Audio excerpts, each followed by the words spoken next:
Get me that signal. We need more power.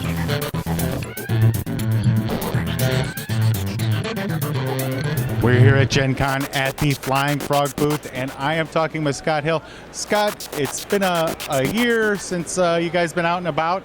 You're here at Gen Con again, your big show. Yes. And I'd like to know what's going on with Flying Frog.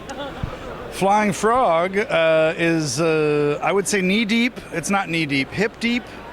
We're maybe here with work, trying to get all that stuff that we generated in the Kickstarter done for the Shadows of Brimstone.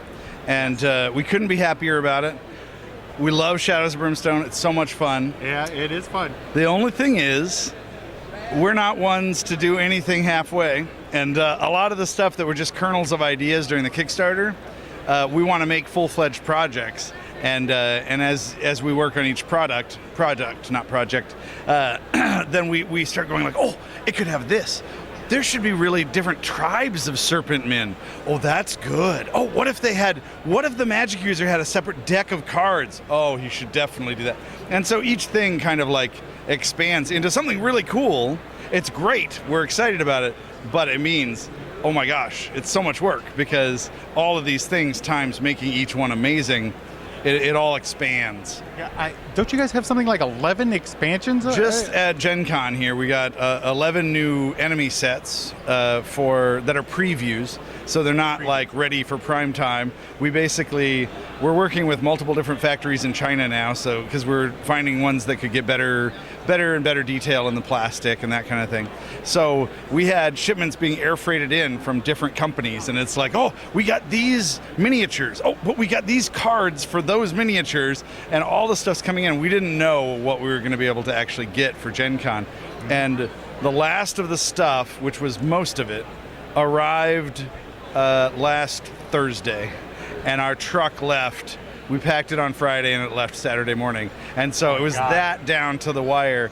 And it's crazy. And it was, a gargantuan amount of work to make that happen. But yeah, there's 11 new preview sets of miniatures. And these are all ones that are going to come out in retail, but some of them aren't going to come out in retail until 2016. So it's like, this is a really cool sneak preview. It's something we really wanted to do because we love our fans and we love Gen Con. It's so much fun, and we just want to make it be like super exciting and like have people losing their minds. And that happened this morning, and people are freaking out, and we love it. And that energizes us to go back and nose to the grindstone for another year. So besides that, we also have a new full-on expansion for like an Otherworld expansion. It's called Caverns of Cinder for Shadows of Brimstone, and it's a whole new world that you can go and visit, and there's new creatures in it that you fight and new scenarios you play. And on the flip side of the tiles is a whole new set of mine tiles with new encounters and things that you can adventure in there. So it's a crazy amount of stuff. It's a huge big boxed expansion, and that one we actually have in the pipe. It should be in retail stores in September. And we have copies of it early here for Gen Con people. You also just got Swamps of Death back in stock, right? Yeah, both Swamps of Death and City of the Ancients. We made a very large print run, the biggest run we've ever done for any game, because we had to do the print run of games for the Kickstarter people, and then also a print run of games for retail sales. And so this huge amount of stuff, and it sold out like instantly, which is crazy because anytime you're doing a game that big, you're like, fingers crossed, like I really hope this works, because everything, it raises the stakes, Anyway, it sold really well. It's sold out. It's a very expensive game to produce, and we already have these other like expansions in the pipeline, but you can't let the main game go out of print, because if you want people to buy the expansion, no one's going to buy an expansion. So we had to stretch and work it into the pipeline, and we actually just got it back in. So it's filtering out to stores. We just sent it out last week, and so stores should have it back in the next week or two, depending on where they are. A little bit longer if you're talking about Europe or Australia or something like that, because it has to go across on a boat. I got to ask you, are the new expansion miniatures, are they the same style where you put them together? Yeah. And Yeah, so we did a few things, that we based on what we learned from doing the original sets. Because while Shadows of Brimstone is our 7th game, it's also our first time doing the hard plastic miniatures and multi-piece kits and kind of the hobby aspect of the gaming world, right? Anything more than kind of a rubbery game miniature for a board game. And so it was a learning process. And the other thing is that the factory that we were doing them with said no problem. It turns out they actually had not done hard plastic stuff before either. So they were also learning, unbeknownst to us. But I mean, we're proud of the original sets. They look pretty good. I feel like the detail could be even stronger, and so that's what we were working toward. And now we're working with multiple different factories, and we've gotten some really cool results back. And it's not just the factories; it's also on our side too. We've learned about really doing over-exaggerated body parts and proportions, over-exaggerated depth of detail, and so in the sculpting. We did like a brand new sculpting pass on all the sculpted figures that were already done, so that we could, so that when they're actually cast as injection molded plastic figures, they're dynamite. And so between that and finding new factories to work with, we got some really stellar miniatures for this next round. And so it's cool because they keep getting better and better, and that's what you want. Yes, definitely. Now I know you have more than Shadows of Brimstone. Yes, so. Actually, even though we're great guns on the Shadows of Brimstone, we knew that we needed to support our first deck building game, Dark Gothic. And it's one of my absolute favorites. And that's the game I play all the time. And if I go on a trip, I take that game. It's very portable and it's fast to play and it's a lot of fun. So, a deck builder, people have an expectation.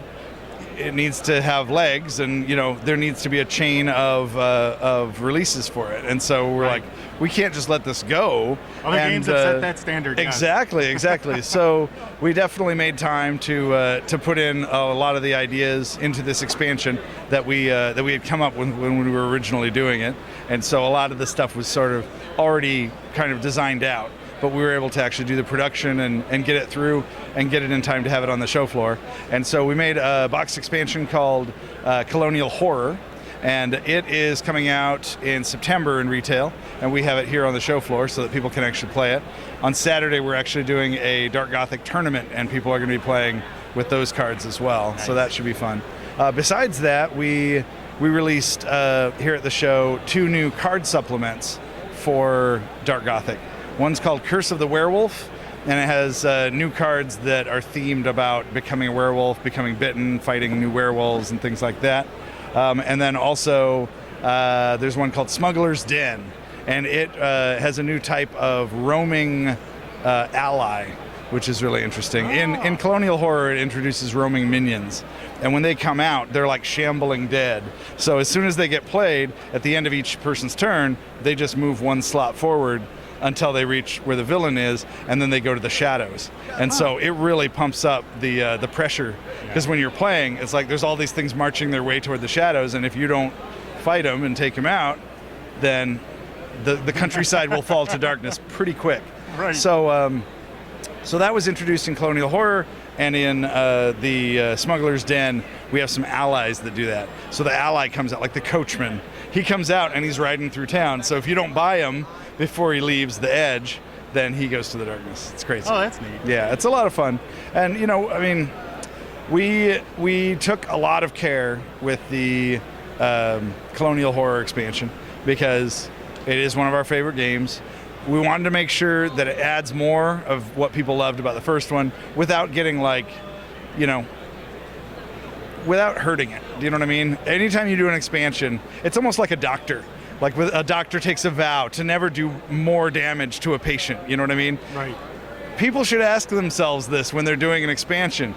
Is this going to make it more fun or just more complex? Right. Because I've played so many. Thing. Yes, and you get I've had expansions that I've bought from some of my favorite games, and it feels like it's worse with the expansion. And we'll say like, let's play with just the base game tonight, because sometimes it makes it more complex and fiddly.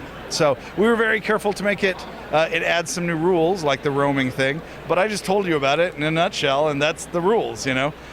But we wanted to make it a standalone expansion, and so that means that we included all of the starting cards and everything, so people can play it on their own, up to 3 players. It can also just be completely mixed in with the normal Dark Gothic.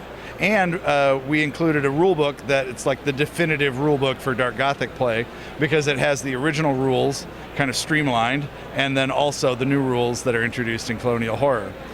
Plus, with the VAC tray, we wanted to make like the ultimate supreme VAC tray for it. So even though the box is smaller than the original Dark Gothic box, we really worked the VAC tray so that it's compact and tight, but it holds everything from Dark Gothic and Colonial Horror and the card supplements and even all the dice if you bought the extra colors of dice. Nice. So we wanted to make like a one-stop shop that holds everything, and we pulled it off. It looks good.